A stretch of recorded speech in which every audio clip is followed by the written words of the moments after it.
विद्यार्थियों, मैं हिंदी का विद्यार्थी मुरारजी जमुनिया आपको लेके आया हूँ कक्षा 9वीं की क्षितिज भाग 1 की कविता कैदी और कोकिला, जिसके रचयिता हैं माखनलाल चतुर्वेदी। तो ये उस समय की बात है प्यारे विद्यार्थियों कि उस समय जिस समय हमारा देश ब्रिटिश शासन का गुलाम था, उस समय हमारे देश की जो स्वतंत्रता सेनानी थे, उनको स्वतंत्रता सेनानियों को अंग्रेज़ सरकार ज़बरदस्ती जेल में बंद कर देती थी। उस समय हमारे कवि जो भारतीय आत्मा कहे जाते हैं माखनलाल चतुर्वेदी जी जेल के अंदर थे। उन्होंने यह कविता जेल के अंदर ही लिखी थी, जो भारत के नौजवानों में और भारत की जनता पर ओज पर प्रकट किया था, जिनमें आक्रोश भरने का प्रयास किया था इस कविता के द्वारा। यह कविता स्वतंत्रता आंदोलन में बहुत ही भागीदार रही। तो हम इसका पहले संदर्भ प्रसंग सहित व्याख्या करते हैं।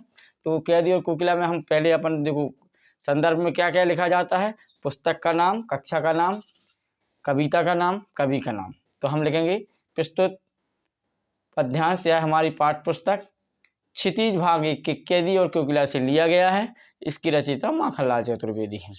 और प्रसंग में हम लिख देंगे माखनलाल चतुर्वेदी ने जेल में होने वाली दुर्दशाओं और अपने जो विकट समस्या है उसके बारे में कोयल और अपने बारे में चर्चा की है।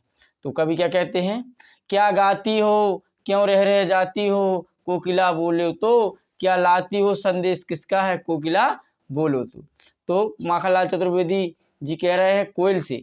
अब रात में वो के जेलों में बंद हैं, तो जेल के अंदर से ही कोयल से वह बात कर रहे हैं। वो क्या कह रहे हैं, क्या गाती हो कोकिला, तुम क्या गा रही हो। वो सोच रहे हैं कि कोयल हमें क्या कर रही है, स्वतंत्र वो पूरे भारत देश को ही गुलाम मान रही है और वहाँ से वो गा के बता रही, संदेशा दे रही। तो वो कह रहे हैं कोयल क्या गा रही हो, क्यों रह जा रही हो कोकिला बोलो तो, हे कोकिला तुम क्या गा रही हो, क्यों रुक रुक जाती हो कोकिला बोलो तो, क्या लाती हो संदेशा किसका है, तुम बोलना रात को क्या बताना चाहती हो, क्यों बोल रही हो, क्या संदेशा देना चाहती हो, आखिर तुम क्या बताना चाहती हो कोकिला बोलो तो। ऊंची काली दीवारों के घेरे में, डाकू चोरों बटवारों के डेरे में, जीने को देते नहीं पेट भर खाना, मरने भी देते नहीं तड़प रह जाना, जीवन पे अब दिन रात का कड़ा पहरा है, शासन है या तम का प्रभाव गहरा है, हिमकर निराश कर चला रात भी काली, इस समय काली माँ जागी क्यों आली।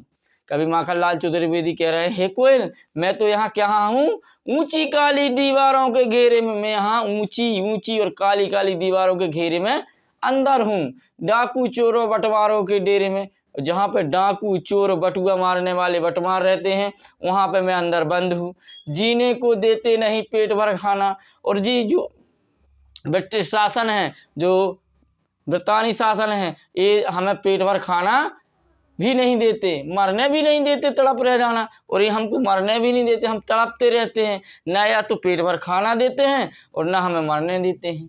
जीवन पर अब दिन रात कड़ा पहरा है। तो जीवन पे जो अंग्रेजी शासन है, जो अंग्रेजी हुकूमत है, वो दिन रात हमारे ऊपर कड़ा से कड़ा पहरा लगाए हुए है। शासन है या तम का प्रभाव गहरा है। यह क्या है कोयल, यह शासन है कि एक अंधकार है, ये अंधकार का प्रभाव है, ये शासन नहीं है, ये तो तम मतलब होता है अंधकार, तो अंधकार का प्रभाव है। हिमकर निराश कर चला रात भी काली।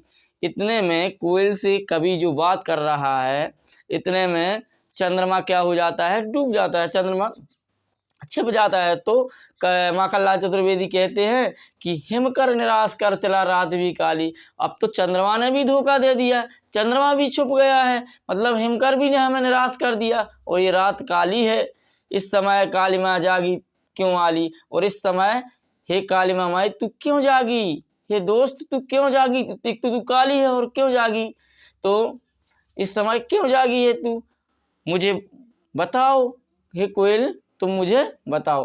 प्रिय विद्यार्थियों, अब हम आगे की लाइन, आगे की कविता में आगे पढ़ेंगे। तो हम आपसे क्वेश्चन पूछना चाहता हूँ कि शासन को किसका प्रभाव माना है, शासन के ऊपर किसका प्रभाव है। एक प्रश्न का उत्तर कमेंट में जरूर दीजिए। मुरारी जमुनिया आप इस वीडियो को अच्छा लगे तो शेयर करिए, कमेंट करिए और सब्सक्राइब करिए। जय हिंद, नमस्कार, जय भारत।